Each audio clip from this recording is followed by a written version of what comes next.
Hi friends, நான் Shobana Shantakumar. Welcome to Shobana's Kitchen Tamil. ஏற்கனவே நாங்கள் தேங்காய் பூ வச்சு 4 வகையான சம்பல் எப்படி செய்யலாம்னு சொல்லி பார்த்துருக்குறோம். அதோட லிங்க்கை டிஸ்கிரிப்ஷன் பாக்ஸில் கொடுத்துருக்குறேன். உங்களுக்கும் பிடிச்சிருந்தா நீங்களும் ட்ரை பண்ணி பாருங்கள். இன்றைக்கு நான் ஸ்ரீலங்கன் ஸ்டைலில் எப்படி தேங்காய் சட்னி செய்யலாம்னு சொல்லித்தான் உங்களோட ஷேர் பண்ண போகிறேன்.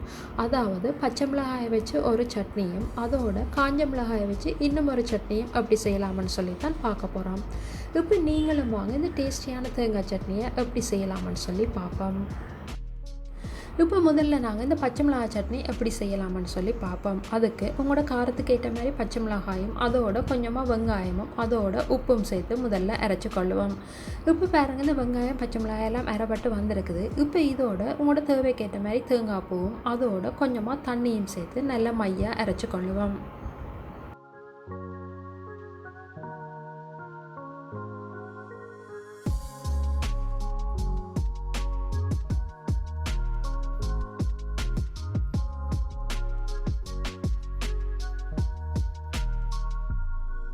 இப்போ பாருங்கள், இந்த வெங்காயம் பச்சை மிளகா தேங்காய் பூ எல்லாம் சேர்ந்து நல்லா மையாக அரைப்பட்டு வந்திருக்குது. இப்போ இந்த சட்னியை நாங்கள் தாளிக்கிறதுக்கு முதல் காஞ்ச மிளகா சட்னி எப்படி செய்யலாம்னு சொல்லி பார்ப்போம். அதுக்கு முதல்ல ஒரு பேனை அடுப்பில் வச்சு அதில் கொஞ்சமாக எண்ணெய் விட்டு கொள்ளுங்க. இந்த எண்ணெய் நல்லா சூடாகினதும் அதோட உங்களோட காரத்துக்கு ஏற்ற மாதிரி காஞ்ச மிளகாயும் சேர்த்து நல்லா பொரிச்சு கொள்ளுங்க.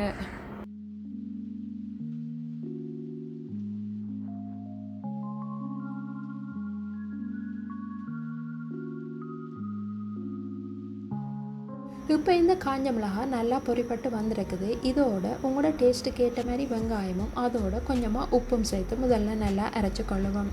இப்போ பாருங்கள், இந்த வெங்காயம் காஞ்ச மிளகாயெல்லாம் நல்லா அரைப்பட்டு வந்துட்டுது. இதோட தேவையான அளவு தேங்காய் பூவும் அதோட கொஞ்சமாக தண்ணியும் சேர்த்து திரும்பவும் நல்லா மையாக அரைச்செடுத்து கொள்ளுவோம்.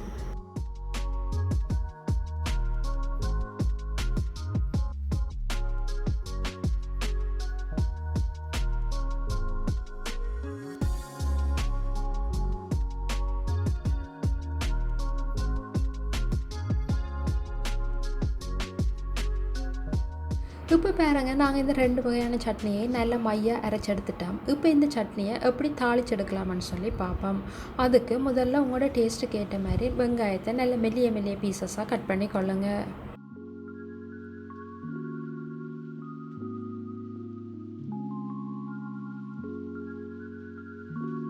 இப்போ பாருங்கள், நாங்கள் இந்த வெங்காயமெல்லாம் வெட்டி முடிச்சிட்டோம். இப்போ இதோட நான் தாளிக்கிறதுக்காக கொஞ்சம் காஞ்ச மிளகாயும் எடுத்துருக்கிறேன்.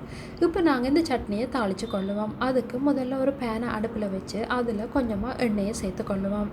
இந்த எண்ணெய் நல்லா சூடாகினதும் அதோட நாங்கள் ஏற்கனவே வெட்டி வச்சுருக்கிற வெங்காயத்தையும் சேர்த்து நல்லா வதக்கி கொள்ளுவோம்.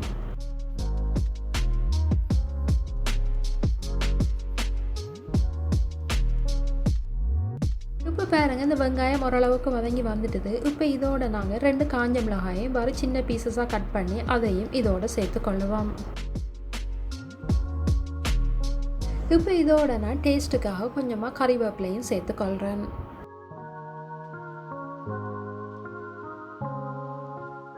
இப்போ பாருங்கள், இந்த வெங்காயம் கறிவேப்பிலை காஞ்ச மிளகாயெல்லாம் நல்லா வதங்கி வந்திருக்குது. இப்போ இதோட நாங்கள் 3/4 டீஸ்பூன் பெருஞ்சீரகமும் அதோட 3/4 டீஸ்பூன் கடுகும் சேர்த்து தொடர்ந்து நல்லா வதக்கி கொள்ளுவோம்.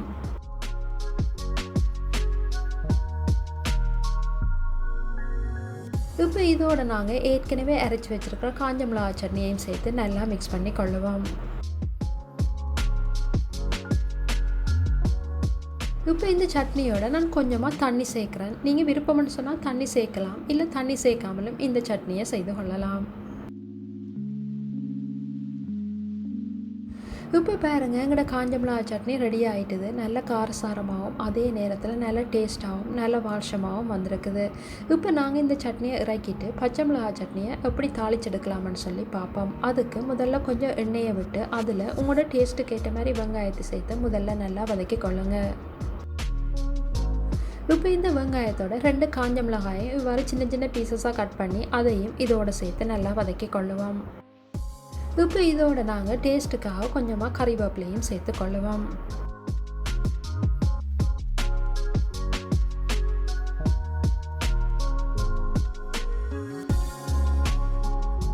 இப்போ பாருங்கள், இந்த வெங்காயம், கறிவேப்பிலை, காஞ்ச மிளகாய் எல்லாம் சேர்ந்து நல்லா வதங்கி வந்திருக்குது. இப்போ இதோட நாங்கள் 3/4 டீஸ்பூன் பெருஞ்சீரகமும் அதோட 3/4 டீஸ்பூன் கடுகும் சேர்த்து தொடர்ந்து நல்லா வதக்கி கொள்ளுவோம்.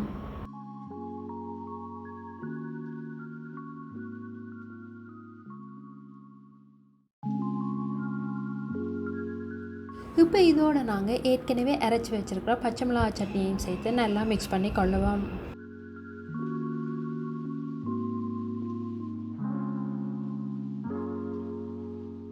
இந்த சட்னி இன்னும் கொஞ்சம் தண்ணி பதமாக வேணுமென்னு சொன்னால் இதோட கொஞ்சம் தண்ணி சேர்த்து கொள்ளுங்க. இல்லைன்னு சொன்னால் நீங்கள் தண்ணி சேர்க்காமலும் செய்து கொள்ளலாம்.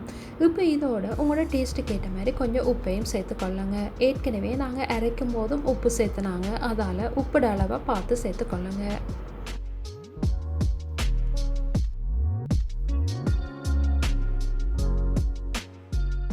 இப்போ பாருங்க, எங்களோட பச்சை மிளகாய் சட்னியும் ரெடி ஆகிட்டுது. இப்போ இதை நாங்கள் இறக்கி கொள்ளுவோம்.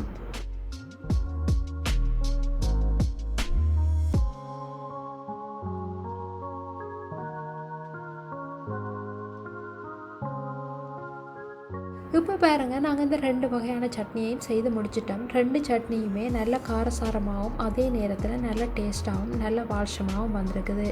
இந்த சட்னியை நீங்கள் இட்லி, தோசை, இடியப்பம், உளுந்து வடையோடு கூட சாப்பிட்டு பாருங்கள், ரொம்பவும் அருமையாக இருக்கும்.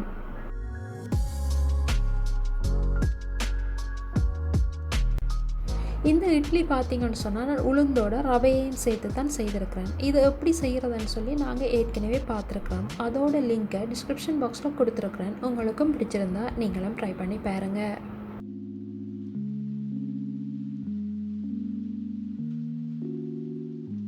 உங்களுக்கும் இந்த 2 வகையான தேங்காய் சட்னியும் பிடிச்சிருக்குமென்னு நம்புகிறேன். நீங்களும் ஒரு தடவை இதே அளவில் இதே முறையில் உங்களோட வீட்டில் ட்ரை பண்ணி பாருங்கள். ட்ரை பண்ணி பார்த்துட்டு எப்படி இருந்துச்சுன்னு சொல்லி மறக்காமல் உங்களோட கருத்துக்களை என்னோட பகிர்ந்து கொள்ளுங்கள். இன்னும் ஒரு வீடியோவில் இன்னும் ஒரு இன்ட்ரெஸ்டான ரெசிபியோடு மீண்டும் சந்திப்போம்.